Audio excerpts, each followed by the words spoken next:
Vous êtes sur InfoLive TV, les informations vous sont présentées par Béni Sambert. Au cours d'une réunion des membres du parti Kadima, le ministre de la Défense a fait allusion à l'éventualité d'une opération militaire en Iran. Ehud Barak a affirmé « Pour que les sanctions diplomatiques soient efficaces, il est important que toutes les options soient étudiées ». Rappelons que 3000 centrifugeuses permettant d'enrichir l'uranium sont désormais actives en Iran. C'est ce qu'a annoncé en tout cas ce mercredi matin le président Mahmoud Ahmadinejad. Et puis comme chaque année, la conférence de Sderot décerne les prix de la corruption dans le monde politique. Pour le cru 2007, au niveau des ministres et pour la deuxième année consécutive, c'est le Premier ministre Ehud Olmert qui arrive en tête des corrompus, suivi de très près par son ancien ministre des Finances Abraham Hirshenzon. En revanche, la personnalité politique la plus droite en 2007 est Tzipi Livni, la ministre des Affaires étrangères. Le Congrès américain a décidé de transférer 155 millions de dollars à l'État d'Israël l'année prochaine. Cet argent est destiné à aider Israël à développer un système de défense antimissile. Cette décision doit encore recevoir l'aval du Congrès en deuxième lecture et l'approbation du président George Bush.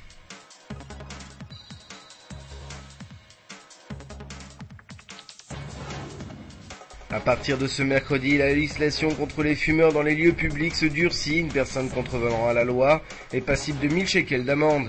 Le patron d'une entreprise qui disposera de cendriers ou ne placera pas les panneaux mentionnant l'interdiction de fumer devra payer une amende de 5000 shekels.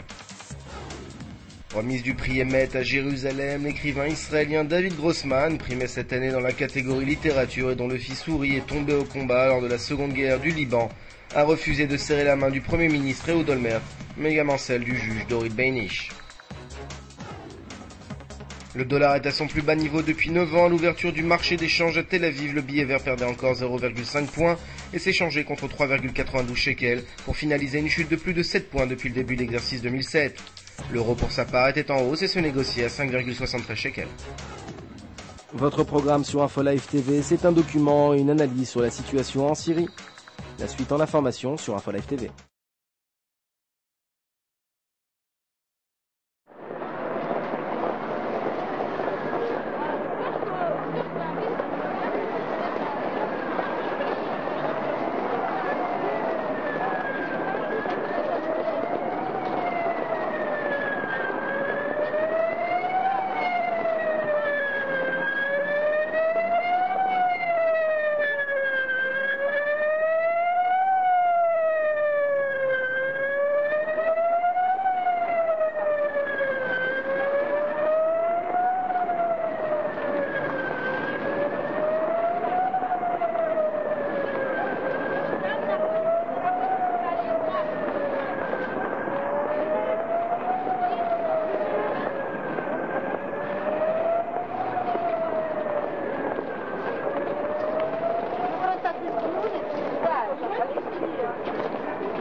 Découvrez en avant-première le nouveau service d'InfoLive TV.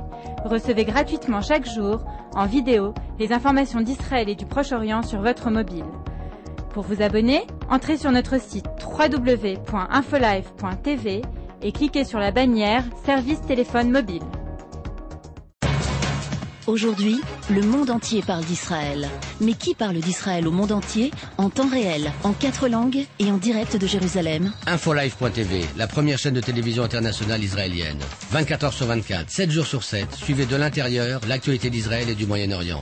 Des reportages, des interviews, un grand journal et des flash infos en images dès que l'actualité l'exige.